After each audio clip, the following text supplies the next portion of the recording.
Astro connect के ज्योतिष कार्यक्रम में आपका हार्दिक स्वागत है। नमस्कार। बात करेंगे वृश्चिक राशि वालों की और देखेंगे कि दिसंबर का महीना आप वृश्चिक राशि वालों के लिए किस प्रकार का रहने वाला है। दिसंबर के माह में ग्रहों के संचार में कई प्रकार का परिवर्तन हो रहा है, जिससे खास करके वृश्चिक राशि वाले अधिक प्रभावित होने जा रहे हैं। वैसे तो वृश्चिक राशि में पहले से ही केतु देव का भ्रमण हो ही रहा है और ग्रहराज सूर्य के साथ साथ बुध का भी वहां पर सुंदर बुध आदित्य योग तो है, लेकिन केतु से प्रभावित है। दूसरा जो सबसे प्रमुखता से आपका भाव प्रभावित हो रहा है वह है तृतीय भाव, क्योंकि वहां पर शनि एवं गुरु का भ्रमण होने जा रहा है। उसके बाद आपके धन भाव पर भी ग्रहों का प्रभाव पड़ेगा इस माह में, क्योंकि 15 दिसंबर के बाद सूर्य भी आपके धन भाव में पहुंच जाएंगे और बुध भी आपके धन भाव से ही संचरित होंगे। तो धन विषयक बातें भी इस माह में एक्टिवेटेड रहेंगे, सक्रिय रहेगा, जिससे कि आपको धन विषयक बातों में शुभाशुभ फल की प्राप्ति होगी। अष्टम भाव पर भी दृष्टि के माध्यम से 3 ग्रहों का प्रभाव रहेगा। भाग्य भाव पर भी 3 ग्रहों का प्रभाव रहेगा। आय भाव पर 2 ग्रहों का प्रभाव रहेगा। व्यय भाव पर भी 3 ग्रहों का प्रभाव कुछ समय के लिए रहेगा। तो देखा जाए तो दिसंबर का महीना आपके लिए हलचल पूर्ण है, फुल ऑफ एक्टिविटीज है, जिस कारण से इस महीने में कुछ विशेष बातें भी होंगी, जिसकी चर्चा हम आगे के क्रम में करेंगे। और जहां पर जरूरत होगी तो वहां पर कुछ उपाय भी बताऊंगा, तो आप इस वीडियो में अंत तक बने रहें।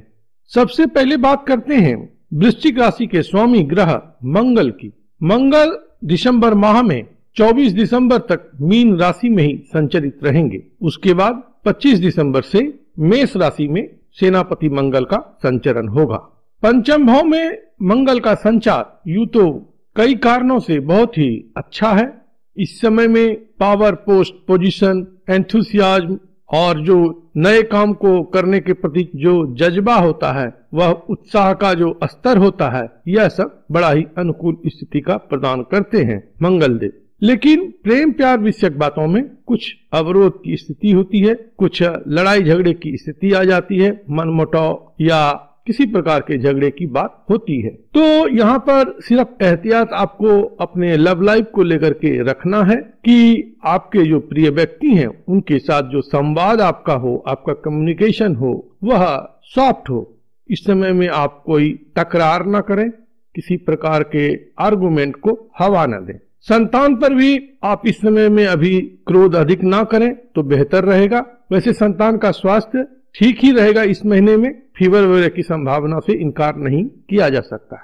उसके बाद जब मंगल देव षष्ठ भाव में आपके आएंगे तो बहुत ही अच्छी बात रहेगी कि षष्ठ भाव में मंगल का संचार आपको पराक्रमी बनाता है, विजयी बनाता है, आत्मविश्वासी बनाता है। शत्रु आपके शांत होते हैं। रेजिस्टेंस लाइफ में आता जरूर है, लेकिन उसको व्यक्ति कम ओवर कर लेता है, उस पर विजय प्राप्त कर लेता है।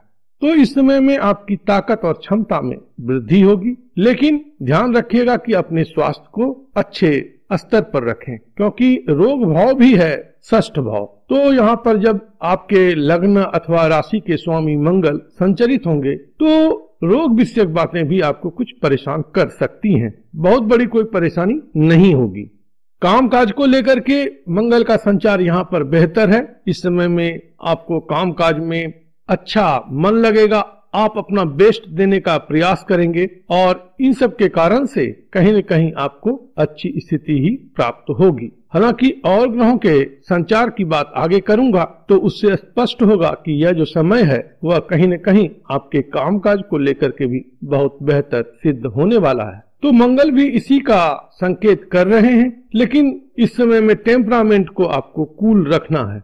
दूसरा क्या है कि मंगल देव पैसा देने के लिए जाने नहीं जाते हैं। वैसे इनका अगर फंक्शनल रोल आपके होरोस्कोप में बेटर है तो पैसा भी देते हैं, लेकिन इन जनरल जो कारकत्व है वह फाइनेंस देने के लिए नहीं है, प्रॉपर्टी देने के लिए है। तो इस समय में प्रॉपर्टी विषयक बातों में आप लोन लेकर के इन्वेस्टमेंट कर सकते हैं, यह एक संभावना बनती है। लेकिन अपने एक्सपेंडिचर को कंट्रोल रखने का प्रयास कीजिएगा, क्योंकि द्वादश भाव में 3 ग्रहों का प्रभाव दिसंबर महीने में रहने वाला है। अब बात करते हैं आपके धन भाव के स्वामी बृहस्पति देव की। तो बृहस्पति देव का ऑलरेडी संचार धन भाव से निकल करके आपके पराक्रम भाव में हो चुका है और यहाँ पर पहले से ही शनिदेव का संचार हो रहा है। तो शनि और देवगुरु बृहस्पति का योग जो है वह एक्टिवेटेड है आपके थर्ड हाउस में। यह एक अच्छी बात है कि यहाँ पर जो है सो जो आपके सपोर्टिंग हैंड है, जिससे कि आपको सपोर्ट मिलता है, साहस मिलता है, वो सारी बातें आपके अनुकूल रहेंगी। इस समय में आपका आत्मविश्वास बढ़ेगा, आप साहसिक निर्णय लेंगे।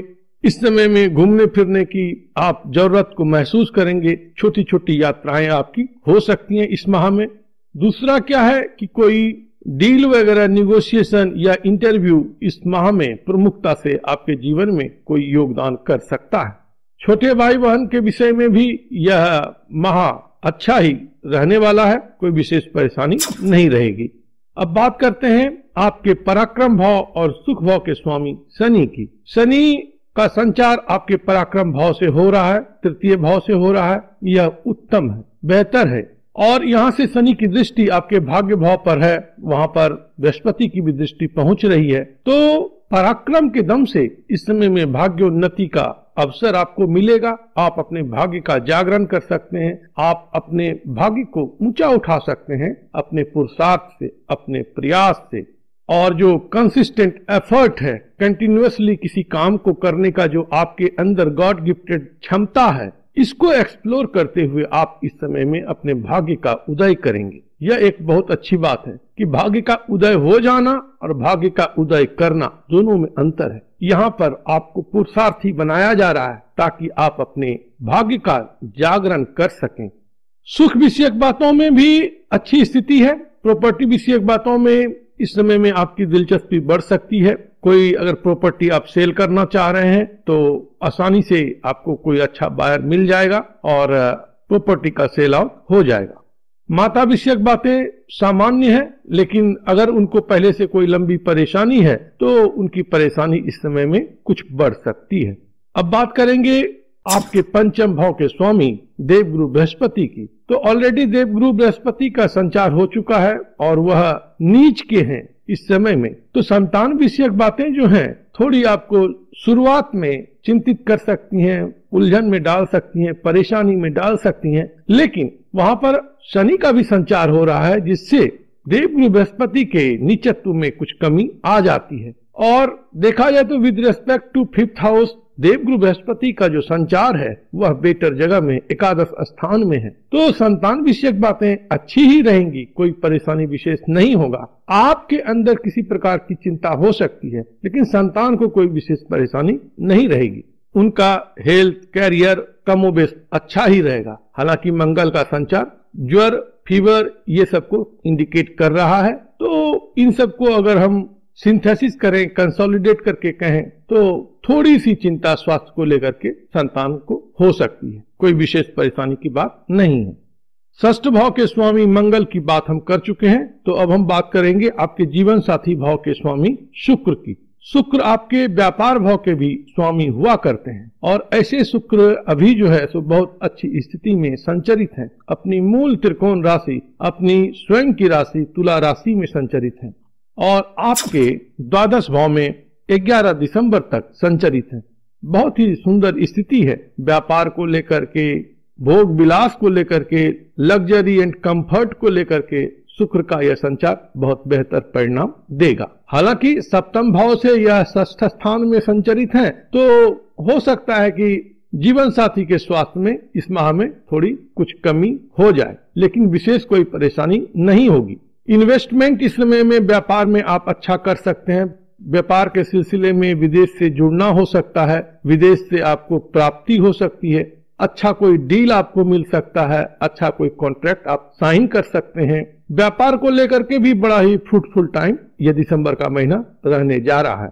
अष्टम भाव की बात करें तो यहाँ पर 3 ग्रहों का प्रभाव पहुंचेगा। खास करके दिसंबर माह के मध्य के उपरांत यहाँ पर 3 ग्रहों का प्रभाव पड़ेगा और धन भाव से सूर्य एवं बुध का प्रभाव आएगा। तो इस समय में सचेत रहने वाली बात जो है वह यह है कि किसी प्रकार के फ्रॉड से बचें, किसी प्रकार के बैड इन्वेस्टमेंट से बचें और स्वास्थ्य को लेकर के थोड़ा सा सजग रहें।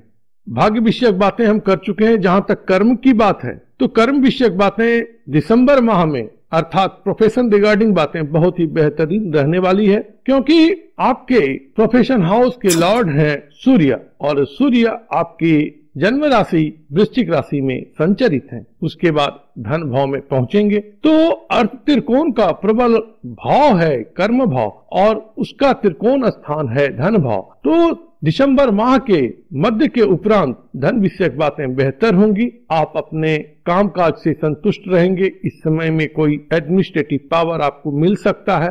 फाइनेंशियल हाइक अगर किसी कारण से ड्यू है तो फाइनेंशियल हाइक इस माह में आपको मिलेगा, क्योंकि वहां पर आपके आय भाव के स्वामी बुध हुआ करते हैं और वह धन भाव में संचरित होंगे। तो आय और धन के लिए तो दिसंबर का महीना बेहतर साबित होने जा रहा है। इस समय में प्राप्ति आपकी अच्छी रहेगी, उपलब्धि अच्छी रहेगी, बड़े बड़े लोगों के साथ संपर्क होगा, आपके सीनियर्स आपसे प्रसन्न रहेंगे, दोस्तों का सहयोग रहेगा, जो सपोर्टिंग हैंड है आपके उनका सहयोग रहेगा। तो कुल मिलाकर के देखा जाए तो दिसंबर का महीना बहुत ही बेहतर परिणाम आपको देने जा रहा है, और इस प्रॉस्पेरस टाइम का आप अपने युक्ति बुद्धि से और बेहतर उपयोग कर पाएं, इसके लिए इस समय में सूर्य देव का आप नियमित रूप से ध्यान करें, उन्हें स्नान आदि के उपरांत अर्घ्य दिया करें, तो बहुत ही सुंदर परिणाम आपको मिलेगा। विष्णु भगवान की पूजा करना चाहते हैं तो वह भी सर्वोत्तम आपके लिए